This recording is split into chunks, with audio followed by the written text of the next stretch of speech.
Monsieur le Président, bien sûr, je partage les sentiments et les points de vue qu'ont évoqués mes deux collègues de la gauche 63. Je voudrais, moi, quand même rappeler que nous ne nous opposons pas déjà à la présentation de cette motion à ce moment de la session, alors même que dans le règlement intérieur, ce n'est pas prévu.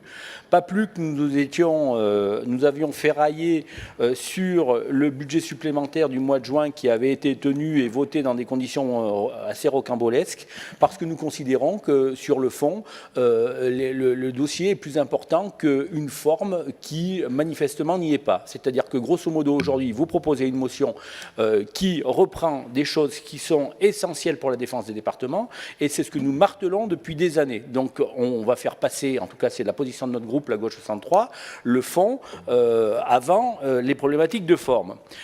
Pour autant, quel dommage! Quel dommage quand même.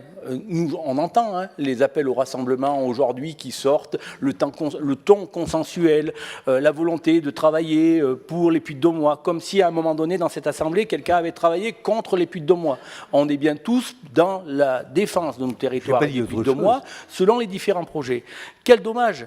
Il y a un an, sur un budget primitif que nous ne votions pas, nous avons fait l'acceptation de voter ce budget primitif sous réserve de quelque chose qui n'était quand même pas drastique, c'était la condamnation des politiques mortifères, des politiques qui assassinent, les politiques sociales du département. C'était quelque chose que nous avions voté. L'Assemblée l'avait voté. Il ne suffisait que de la mettre en place. Concrètement, ce n'était ni plus ni moins que la motion qu'ont voté les départements et que vous nous proposez aujourd'hui. Quel dommage que d'être obligé de faire ça une fois qu'on est arrivé aux extrémités, une fois qu'on est arrivé, d'une certaine manière, à un clivage où il n'y a pas de retour possible. C'est quand même quelque chose qui est regrettable parce qu'encore une fois, la main tendue, elle avait été faite, elle n'avait pas été faite dans un souci politicien, parce qu'il n'y a pas ceux qui font de la politique politicienne et ceux qui sont de la politique noble, elle avait été faite dans un souci de pouvoir porter des projets. Dans cette motion quand même, Caroline en a parlé, mais je voudrais citer les choses les plus importantes.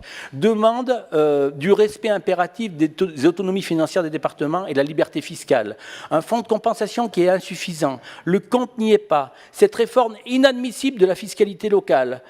Pas une liberté fiscale. Le gouvernement accroît sa tutelle sur une collectivité de proximité et d'équilibre des territoires. N'assume pas depuis des années sa contribution financière en matière d'AIS et de MNA et n'est toujours pas au rendez-vous. Il est temps que l'État cesse de se décharger sur eux, les départements, de plus de 11 milliards d'euros chaque année et qu'il assume totalement son rôle en matière de solidarité nationale. C'est tout ce que l'on condamne, c'est tout ce que l'on demande depuis des années. Aujourd'hui, vous nous demandez de voter cette motion. Nous regrettons de ne pas l'avoir votée avant, mais bien sûr, nous assumons toutes les lignes qu'il y a là-dedans parce que c'est notre message depuis le début et ce n'est pas notre message dans un souci de politique politicienne, c'est notre message pour défendre les politiques qui sont essentielles aux Puy-de-Dômois, au territoire, qu'elles soient compétences optionnelles ou compétences obligatoires. Je vous remercie, Monsieur le Président.